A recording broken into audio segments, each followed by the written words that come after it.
Eh bien, je suis à Tachkent, en Ouzbékistan.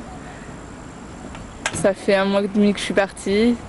J'ai fait 13 000 km. Enfin, nous avons fait 13 000 km.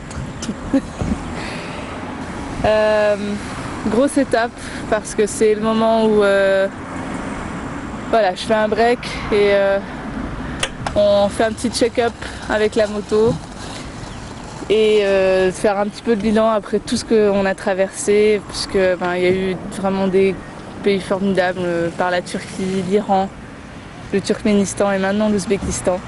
L'Iran, parce que des lois tellement compliquées, un voile qui est fatigant à mettre tellement il fait chaud, mais à la fois des gens tellement gentils.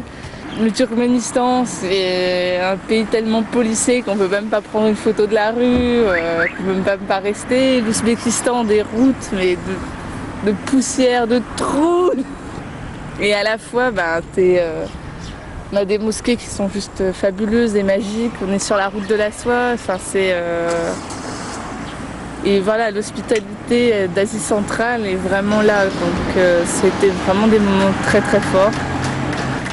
La réaction de voir une femme conduire une moto, c'est toujours rigolo parce qu'ils s'y attendent pas. Et ils sont impressionnés, mais il y a eu un moment donné, je cherchais le chemin, je me suis arrêtée et j'avais la visière baissée.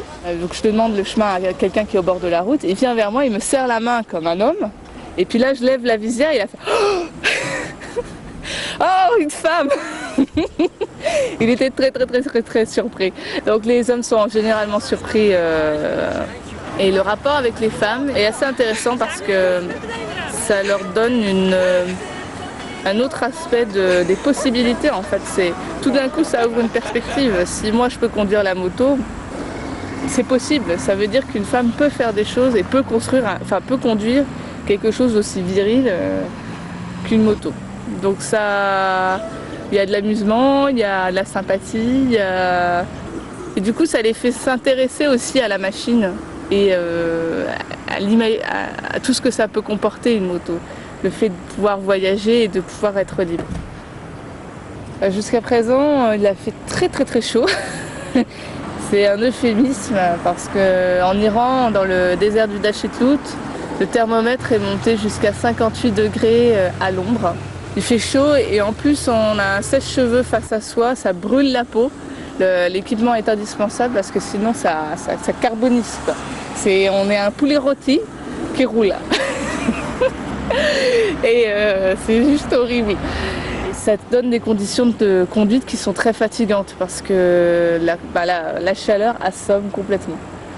En plus, ici en Ouzbékistan, pour venir jusqu'à Tachkent, je ne sais pas ce qu'il leur a pris, mais sur 200 bornes, ils ont rasé la route. Et il y a des gros trous qui peuvent faire 3-4 mètres de large et dans lesquels en fait on ne peut pas rouler à plus de 20 à l'heure. Il y a de la poussière partout, il y a des pierres partout, il y a du gravier. Et c'est toujours essayer de zigzaguer, d'être toujours à l'affût en fait de la moindre bosse ou du moindre creux parce que sinon c'est tout de suite pas dans les pneus. Et donc on fait 100 km mais on met 5 heures pour les faire quoi, sous une chaleur de plomb. Quand on arrive à se poser à l'ombre quelque part et manger une pastèque, ça fait trop du bien. Avec la moto, ça se passe très bien. Elle est étonnante dans la capacité en fait de pouvoir évoluer sur vraiment énormément de routes différentes et pourtant des routes pas faciles. Sur le sable, sur le gravier, dans la poussière, même dans la boue, elle tient le choc. Et puis avec les bagages, Christian est venu m'accompagner pour la partie iranienne parce que les femmes n'ont pas le droit de conduire de moto en Iran. Et c'est vrai que même avec Christian, on était deux sur la moto, elle se comporte extrêmement bien. Puis en plus l'équipement de 2 personnes, pas juste une personne. Les pneus à l'arrière, c'est Romain Michel. C'était c'est un peu, voilà, c'est la caravane Serail qui se déplace.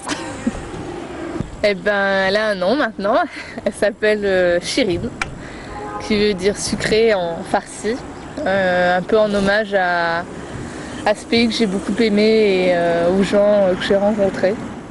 Maintenant, on est une vraie team, toutes les deux, et voilà, je crois qu'on s'entend bien toutes les deux. Donc, je crois qu'elle est prête à aller plus loin avec moi. Et je suis contente.